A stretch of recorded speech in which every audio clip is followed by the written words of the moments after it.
was that? Right, yeah. I think that would Absolutely. tell a good Yeah. side of the Sure. Roosevelt. Right. But so we want for 44 years from from Fall of 39, okay.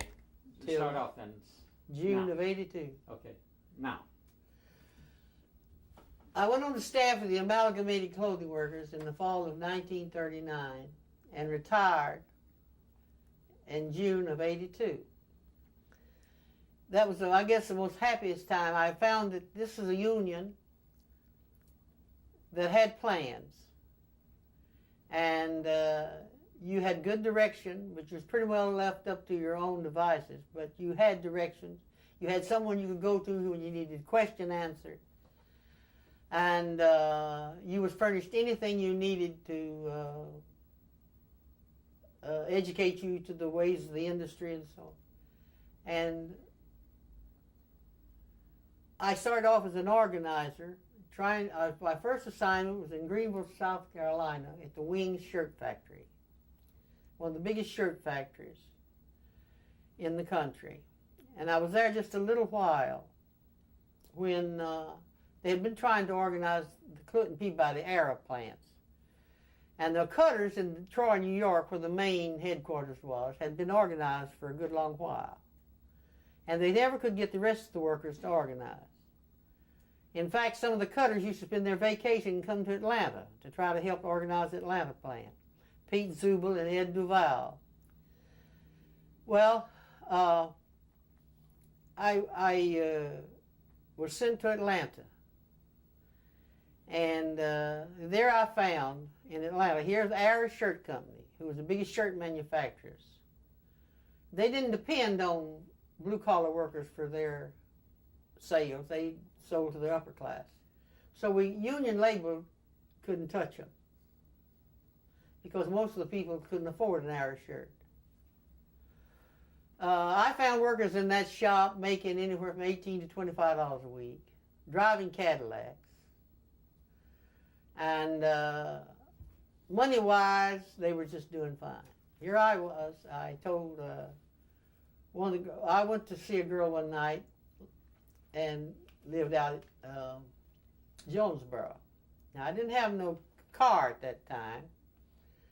I was on the staff making $12 a week, getting my food allowance and my room rent, getting $3 a day to eat on my room rent.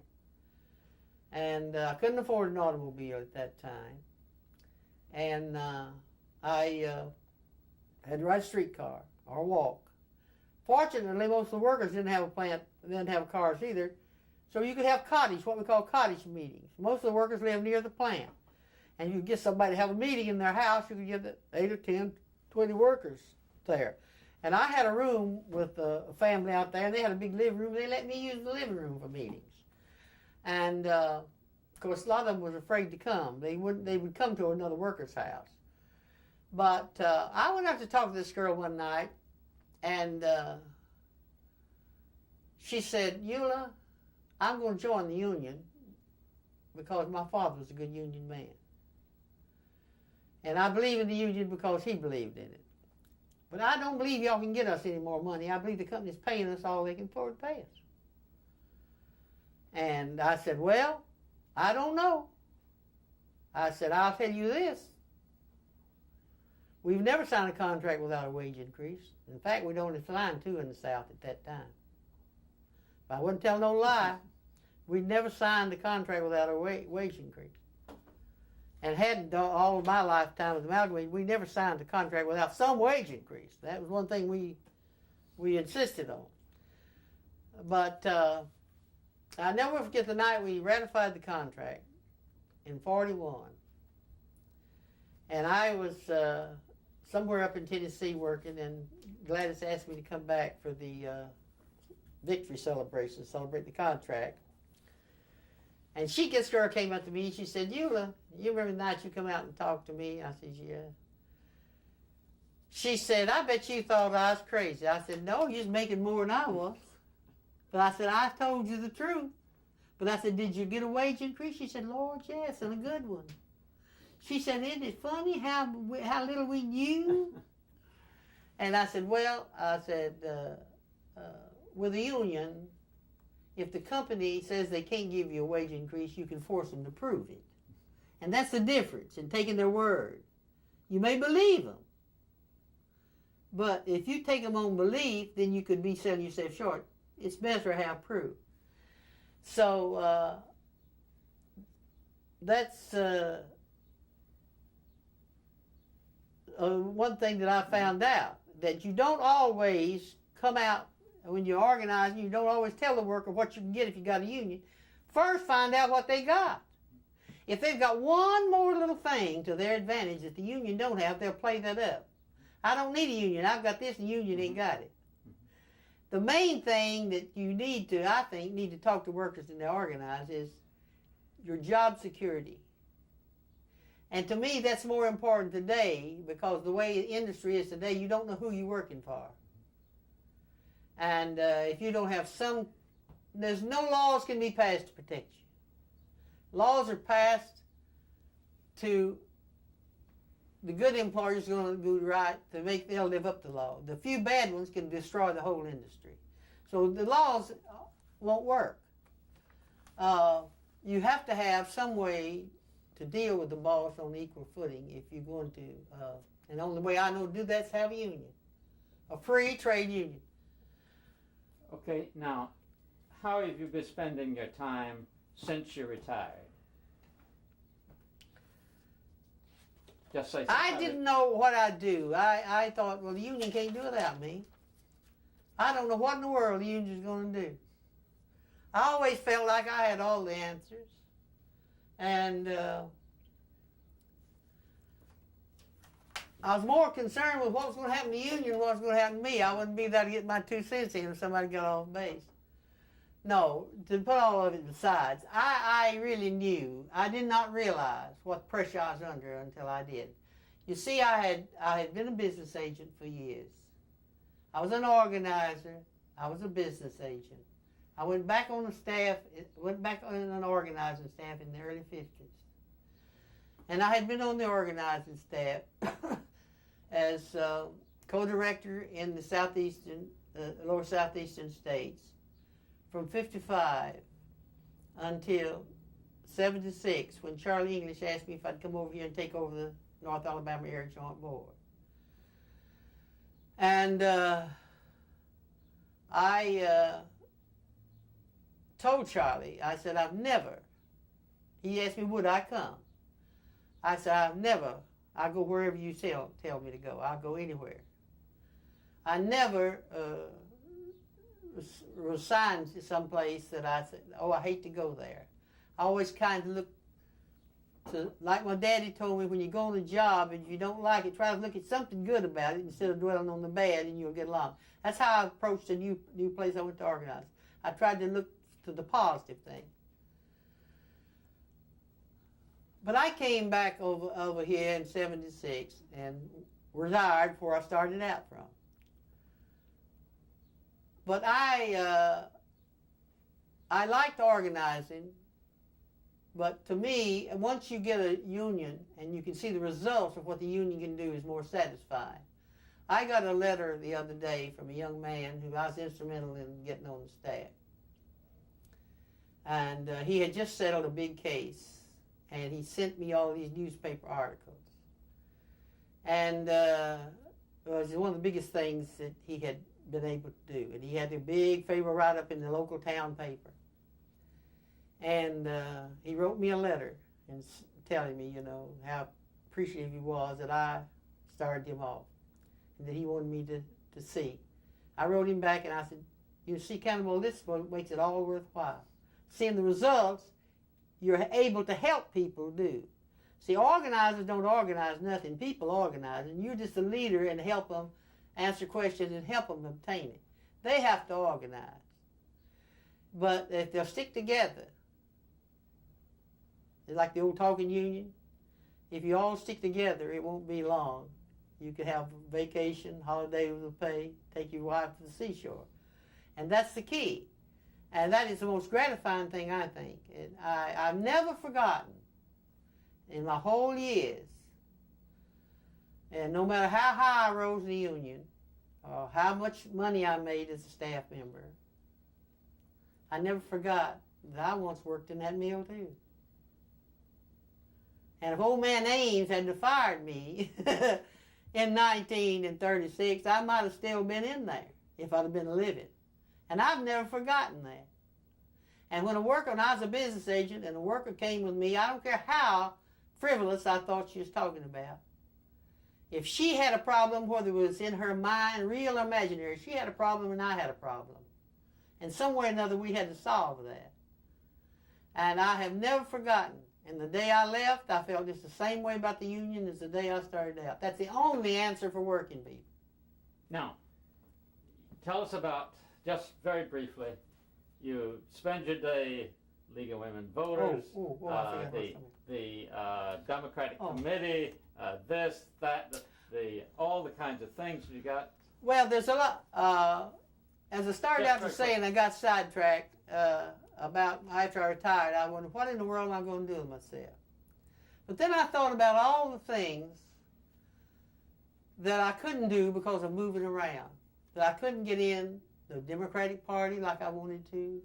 I'd always admired the League of Women Voters as being able to do things because there's nonpartisan, nobody couldn't say there's a special interest group. There's so many ways I could help and further the union and politics by being in an organization that had clout. You can join the Coalition of Labor Union Women. You don't have the clout because you're tied with the union. You can belong to the National Organization of Women, but again, they think you only answer women's issues. When you come to the Women's Trade Union, League of Women Voters, you have an organization that votes only on issues, non-political, works only on issues. And I always felt there's where I'd like to work. And I joined it. The first thing after I retired, I joined the League of Women Voters here. And all got active all except one thing. I won't take an office because I couldn't be political. You can't, that's one thing. If you're an officer in the League of Women Voters, you can't take no side partisan politics. You got to keep it. So, but I can do work. And I worked with the Democratic Party.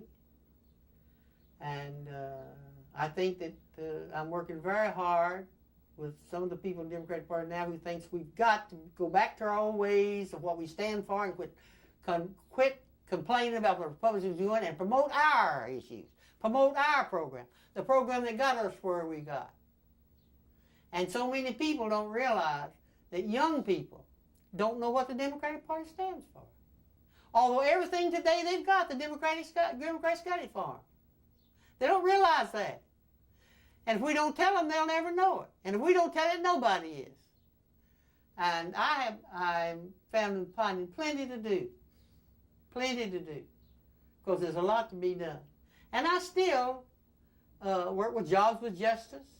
I'm very strong, and I see our way of getting pretty close to a national health program that I've devoted that's my number one priority. When I first began to talk to it to congressmen and senators, they didn't pay me no attention. When I first talked to it to my congressman, he said, we'll never get that. I said, no, we won't if we don't try. I see we're getting close to it. This bill's coming up now. I never let a month go by I don't write my congressman and my two senators, reminding them and sending them stuff. Just last week, I sent them newspaper clippings where the AMA, American Medical Association, has come out in favor of it. Where the businessmen says we've got to do something about health costs. They're tired of all the red tape. They don't pay for it. They say it's costing us too much. Hell, they don't pay for it. It comes out of wages. It's the red tape and all that. We're close to it.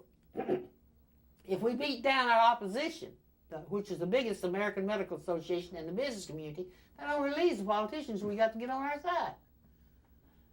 And I'm working very hard. And that's my main objective right now. Because if we don't get that, this country, it's a shame that people can wave flags and talk about what we've done in Desert Storm and people sleeping on the streets in this country. No education, no health care. Before we start setting examples for the world, let's clean up some things here. Let's do something about this. Then how can we have standing in the world if we don't do it here? How can we stand and say we're the greatest country when all of our money is coming from somewhere else to run these programs, what they are?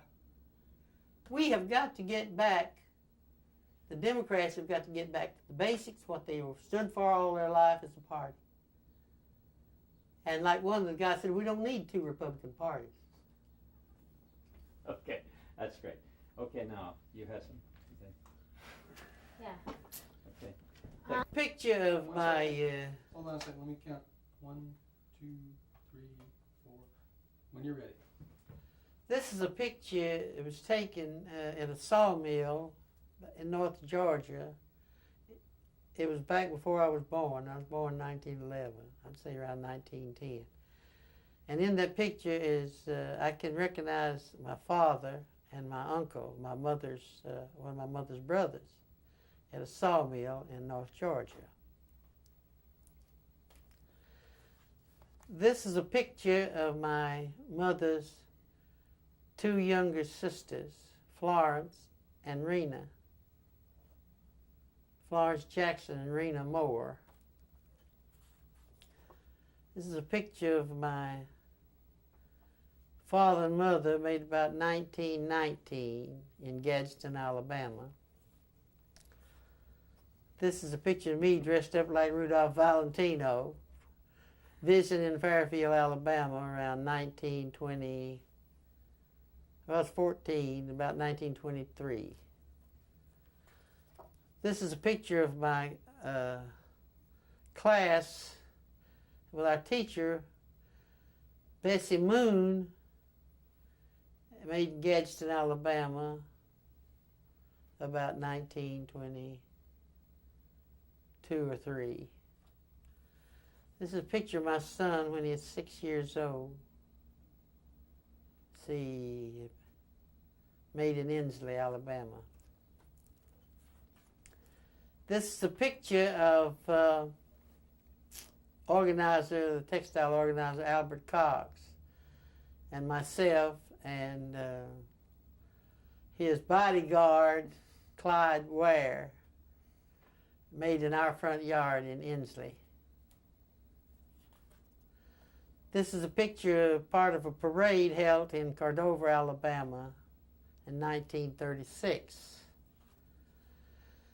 And this is another picture of the parade showing the group from the local union, 1847. People were employed at the Indian Head cotton mill there in Cordova. Now, just talk a little bit about that local, because it didn't fall apart after the strike. This local existed it was organized during 1934 and remained in operation, a full, strong labor union, until the plant closed in the 1960s. This is a group of people who was going to the convention of the Women's Trade Union League in Washington, D.C. in 1937. It's showing a picture with Miss Dowd reading a letter from Eleanor Roosevelt inviting us to be her guest at the White House during that week of the convention. It's Mr. J.C. Cooper, who represented the Federal Conciliation and Mediation Service during the 30s in Alabama. Now, why would you have a picture of him, J.C. Cooper? Well, he was a former railroad worker, and he was just he did a lot of favors for us, beyond his call of duty, let's say, especially at the time that Homer Welch was in jail in Talladega, and they had a bunch of women locked up in the jail who had been shot in the back with buckshot. And he used his position as representing the United States government to get medical attention for those women in the Talladega jail. So that actually all those federal people weren't against you. Oh no, I think most people, we've had a feeling that most people that worked for the federal government in the mediation and conciliation service and in the National Labor Relations Board and things like that, they were there to represent the labor side. We felt that they were fair, and impartial in their dealings. And that was really all we were asking for. This is a picture of my sister, my older sister, the only sister I have, and my two nieces, Joyce and Mary Frances, made in Inslee, about 1933, 34, something like that. This is a picture made of me and a worker out of a shop in Knoxville was trying to help us organize, Loretta Monroe, whose husband was a member of the Typographic Union, worked on the Knoxville News Sentinel in 1940, Maiden Street in Knoxville. This is me in 1940 with the first car I owned.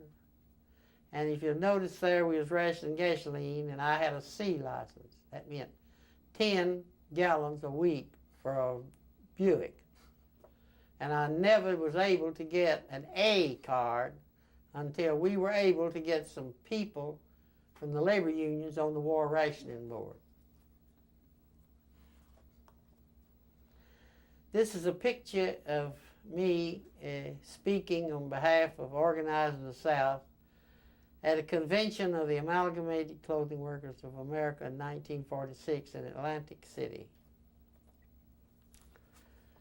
This is a picture of me with a group,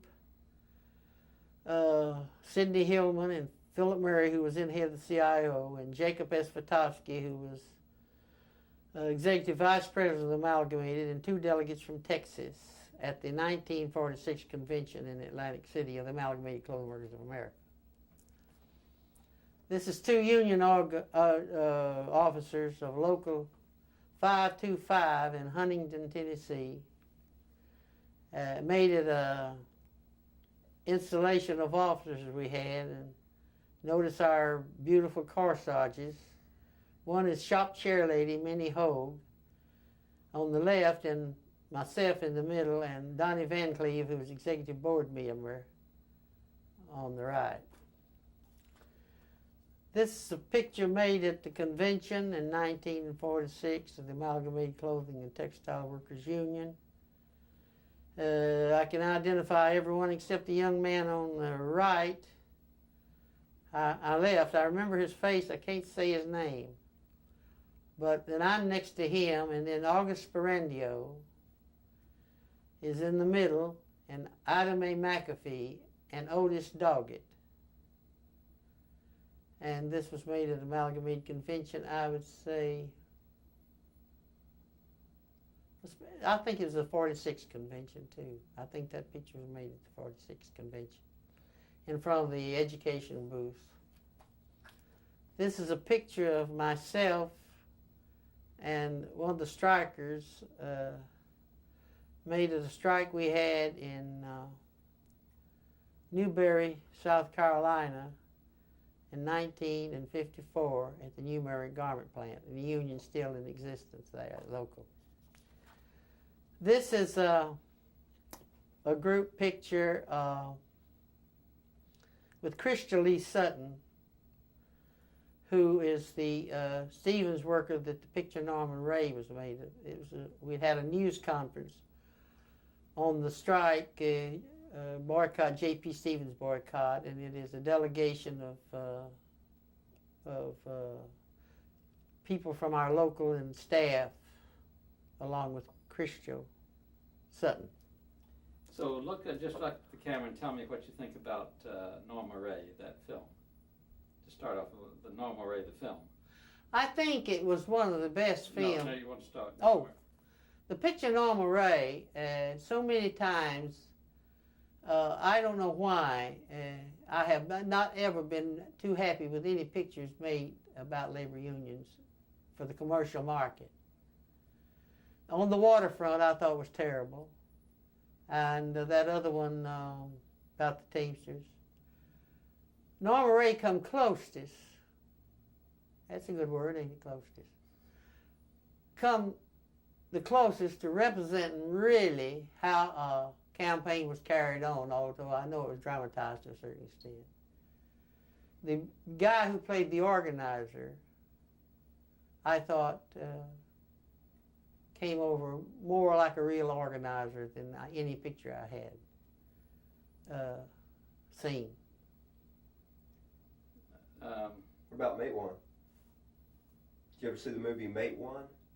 John Sells' picture on the coal miners and their organization in Virginia? Well, just commercial picture? Yes. Yeah, it was done real well. I never heard of it. You ought to rent it. okay. Now I want you to tell the camera again. Just start off with Norma Ray, and remember the beginning scenes where they were showing what it was like to be in the mills. Because we may be able to. I thought Shelley. I was amazed at how true a textile worker she portrayed, Sally Fields. I was amazed at how well she played the part of a cotton mill worker.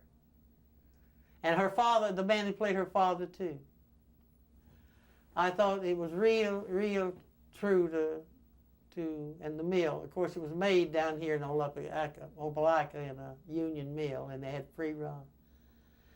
But I thought I really enjoyed it, and I thought that Sally Fields, without ever being a real textile worker, I think she played a part of a textile worker as good as anybody could.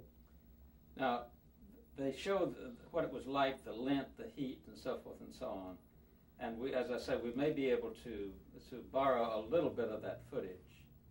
So I just want you to just say that Norma Ray, the conditions shown in that were the way I remembered it. Yes.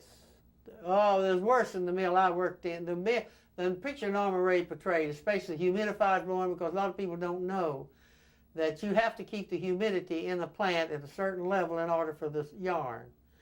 And it has to be kept at that level. And that's why the humidifiers and that has to blow, and that's why you have a constant, I think that's what's bad of the health of the textile workers. As much as the lint is that humidity in there. I hated it. And it made me sweat to look at her. Good. Okay. All right. Now you want to move over and ask those things that you had in mind. How many questions you got? I got about 2 minutes.